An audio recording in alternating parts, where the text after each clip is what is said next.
everyone. You're listening to Extract, a podcast committed to examining and providing solutions for safety and occupational health in the workplace. My name is Holly. I'm a registered nurse and the host of Extract. Whatever role you play, this show is all about providing you with new knowledge that can take your organization to the next level. All right. Well, with the alarming frequency of active mass shootings in the U.S. workplace, every business really needs an emergency response plan that's in place. So really, that's kind of where we come to our question of, is your workplace prepared for an active shooter? Today, actually, we've kind of gone to the front lines to bring a very special guest in, and I really appreciate you being here. I'd like to introduce Josh.taylor. He's a supervisor for the EMS and tactical units operations. Welcome aboard. Yeah, thanks for having me so much. I appreciate it. Yeah, thanks for joining us. So before we get started and kind of jump further into this, maybe you can explain for the listeners what a tactical unit is and how that applies to mass shootings. Yeah, definitely. We have over here at Community Volunteer Fire Department, we have a tactical EMS team. And what that is, it's a group of firefighters and paramedics and EMTs all working together, getting similar training as police officers. So we train with local constable's office, local FBI, just different law enforcement agencies. So we're all prepared for an active shooter situation. That way, most times you see it where the police officers go in first by themselves, and then you have a group of paramedics staged in an ambulance several blocks away. Unfortunately, if something happens to those police officers or someone inside the active shooter scenario and they get shot or hurt, they're bleeding out, and there's not an EMT or paramedic to save them right away. So someone can bleed out in 3 or 4 minutes, and it's going to take 3 or 4 minutes for a EMT to get over there. So what we're doing is we're training with these police officers, learning their tactics, learning their moves, and so we can go in right with them. So if there's a school, we're going into the school right with the police officers. If it's a mall, we're going in right with them. If it's a workplace, we're going there right with them. So if someone goes down or hurt, then there's an EMT or paramedic to put a tourniquet on right away to stop the bleeding, to save their life. So just kind of working with them. And you mentioned the Stop the Bleeding. Tell us a little bit more about it, because I think that you're actually involved in that. Yeah, so I teach Stop the Bleed over here at Community, and it's due to recently mandated House Bill 496. It's requiring all schools, public and private, to have Stop the Bleeding training. Not only that, but they have to have kits in their school. Those kits include tourniquets, combat gauze, gloves, just anything that you can use to help save their life. And so every school in Texas has had this. So we're going around, we're teaching this class. It's a really good class. We put it on, a company called Set Track puts it on. It's about 2 hours long. It's really great. You can use it at home, office, school, in your car, anywhere that there's trauma.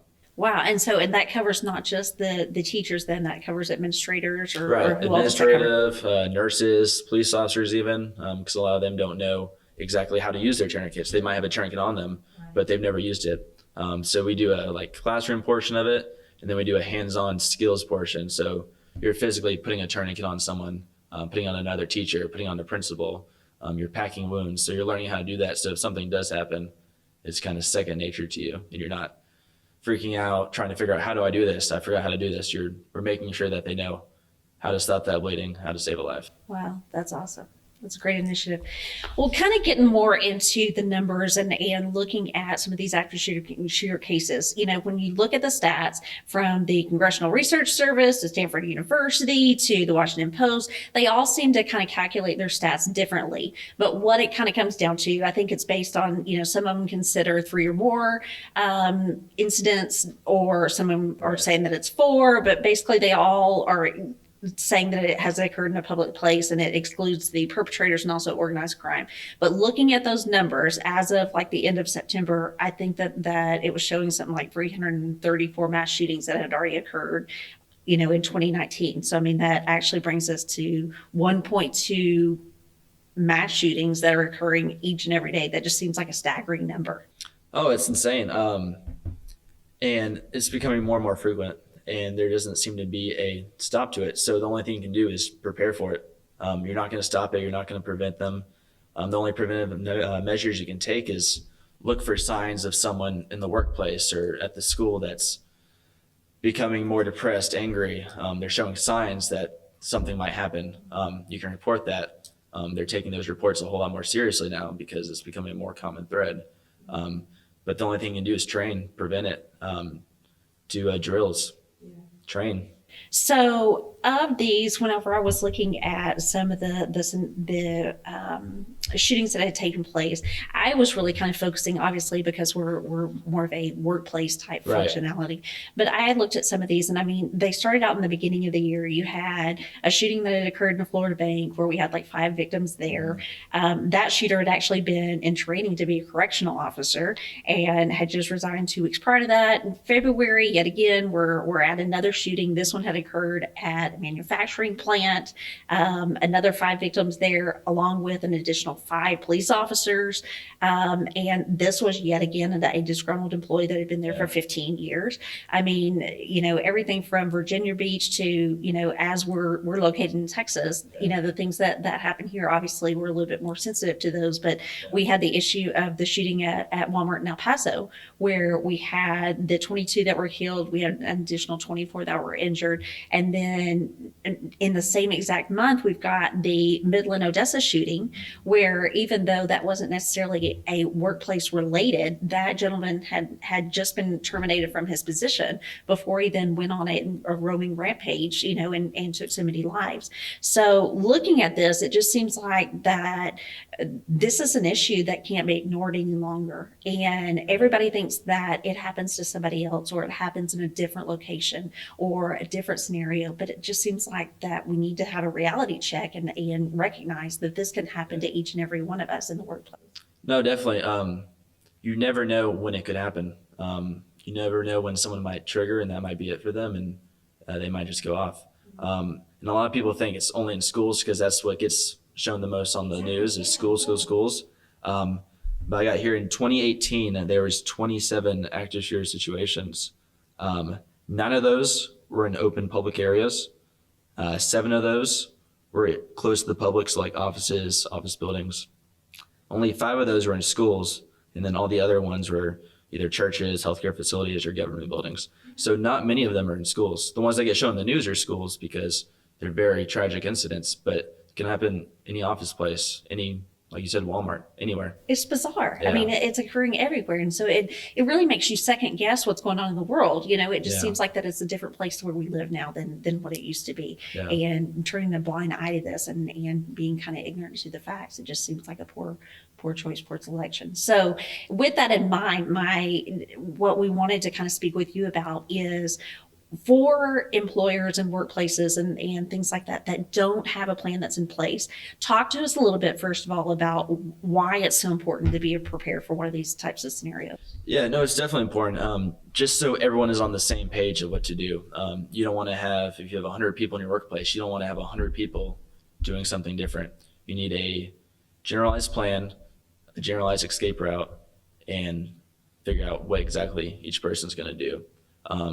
What we usually teach is run, hide, and fight. So first, you want to run, get anyone you can, get to safety, avoid kind of hallway areas, any open door areas where an active shooter might be. Run. If you can get out a window, go out a window. This is when it becomes important to plan for emergency exits, figure out which exit is the best. If the active shooter is in one area, then you know your emergency exit's in the other area. So you kind of got to know which way to go. And then hide, of course. If you can't run, if you can't escape, get a designated hiding spot. Figure out what is a good area to hide. Barricade doors. You guys can invest in door props where you can bolt the door closed, drill into the ground, and you can latch the door closed so they cannot get in from the outside. And then, of course, fight is, of course, the last resort. If it comes to it, then attack areas of weakness, eyes, groin area, ears, nose, just stuff like that, the face. So that's what we're kind of teaching. But you need to have an organized plan, bring the fire department by. That way, fire department, EMS, when they get there, they know exactly the layout of the building. They're not coming to your office and seeing it for the first time ever. And so they know how to kind of get around and go through different hallways. And same with police officers, they know exactly where to go to get to an active shooter situation. So you're saying to educate them to know the layout of what your workplace is so that they know these things in advance in the event that something were to occur. Right. Yeah, most fire departments and police departments will be thrilled if you call them up and say, hey, can you guys come by and just kind of do a kind of emergency action plan? That's just kind of plan for them to say, all right, there's this many classrooms, there's this many office spaces, it's this much square footage, there's this exit and this exit. I can go in through this way or this way. So they have a plan, and they can keep that in their system. So if something ever does happen, and unfortunately they go to your office or they go to your child's school, they know exactly what it looks like, exactly which way to go. So if you call and say there's an active shooter in the auditorium, they know exactly where the auditorium is, how to get to it, what kind of path they're going to take to get there, what classrooms are on the way, what offices are on the way, stuff like that. Wow. Talk to me a little bit about where you said that the second part of that was to hide. So when you say hide, give us an example of some of the places where somebody might want to hide. So hiding would be a closed off area, preferably with an entrance and exit. So if something does happen, you can get out. You're not trapped in a room with one doorway. You want to find somewhere that doesn't have a bunch of windows in it, a bunch of clear doors. Something that's not easy to break through or shoot through or anything like that. Something with large furniture, like we have tables all around us right now. You can put tables down, hide under the tables, hide in closets. And the big thing about hiding is hide and deny. So you're not only hiding and kind of giving yourself up, you're denying that individual entry into that room. So if there's a doorway that you know he might be coming from, get a couch, get a chair, get this table, just prop it up against the door, put as much stuff between you and the active shooter as you can to try and stop him from coming into the room. Wow. Okay. Great information. So talk to us, Lynn, a little bit about, so we talked about having the importance of having a plan, but when it comes down to it, and maybe you've already contacted your local police department or, the EMS service, et cetera. Whenever that occurs, then what should be your next step? I mean, would that be making a formalized plan where it's something that's written down and then, trained within the organization, or what's your thoughts there? No, definitely training. You can never have enough training. One thing is there's a lot of fire drills. I mean, how often do we do fire drills? We do a lot. And how often, I don't know if you know this, but how many kids have died from a fire in Texas? Ever? 0. Yeah. And how many active shooter drills do we do in schools? None. So people are starting to realize that, hey, we need to start doing drills like this. Hopefully it becomes more prevalent where we're actually doing these drills. Fire drills are definitely important. I'm not saying they're not, but we need to start doing active shooter drills, telling the kids or in your office, have a audible alarm or PA announcement, something that they know, this noise means there's an active shooter. Meaning the teachers, they go to the room, they lock the door, they get all the kids, they put them in a corner, they cover them with tables, desks, anything they can hide with, and they take cover until they get the signal that a police officer is arriving. Same with office. Have a office training where you get the members to hopefully lock the door if you can, get to a safe corner, hide, figure out emergency exits, have everyone exit through there, okay? Just any kind of scenarios you can do, have them come from different areas. You're not always going to have the active shooter coming from the same location. They might be in the room with you, so you might need to run out of the room, but treat it like real life. Practice like you play. If something does happen, then you want to be prepared for it. You don't want to be shocked. You want them to know, I know exactly what to do. I know where I'm running. If I can't escape and run, I know I'm going to hide. And just kind of show them all aspects of it, the run, height, and fight. So it feels like they're kind of on autopilot then. Yeah. It's an automatic response. You're not trying to figure out where you're going to go. You know exactly where you're going, how you're getting out. And if you do have to hide, then you know exactly where you're hiding.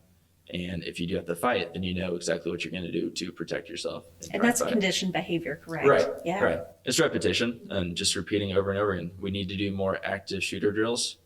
Everyone does, because you never know. Like we said earlier, you never know when someone might just trip and it might happen. Absolutely.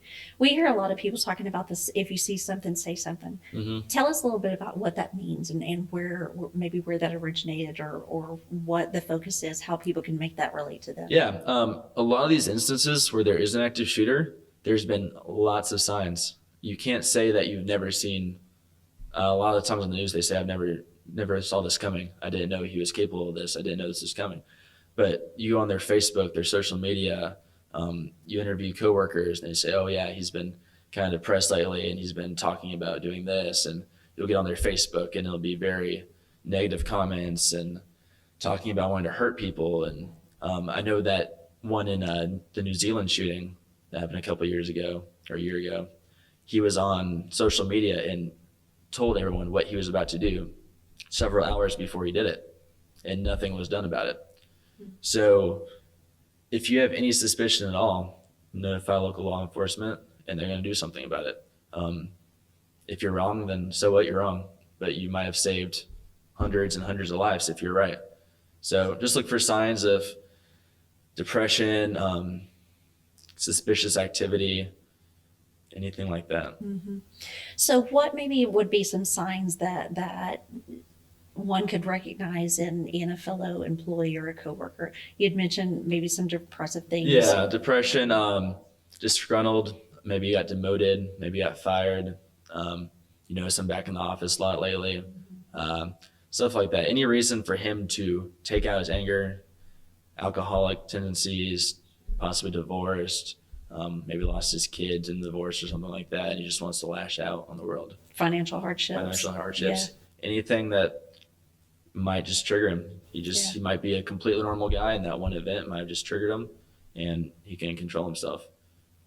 Same thing with a lot of kids. You can notice late stage bedwetting, very social anxiety kind of attitude, just kind of staying up late all night on their phones, constantly being bullied, stuff like that. And if it is your own kid, watch for the signs, report it, check his social media, check his phone. You might be texting his or her friends and saying, making a plan, like the Columbine shooting. They had a plan. They had journals. They had stuff written down about what they were going to do, how they're going to do it. They had a very distinct plan. So just look for signs, talk to people, try and be a friend for them. Yeah. It might just need someone to talk to, and they'll talk him out of it. Great information. So the other thing I wanted to cover was just to reiterate then kind of what some of those resources are. You mentioned that you could reach out to your local law enforcement. Yeah. Are there any other resources? Is there anything that you're aware of that has been rolled out on a national level or that is available online? What type of other resources are available? Yeah. So there's a couple resources. Like I mentioned before, Stop the Bleed is definitely a huge one, just for training purposes and EMS purposes. As far as active shooter, if you go online, the Department of Homeland Security has some good videos and some good training videos on there.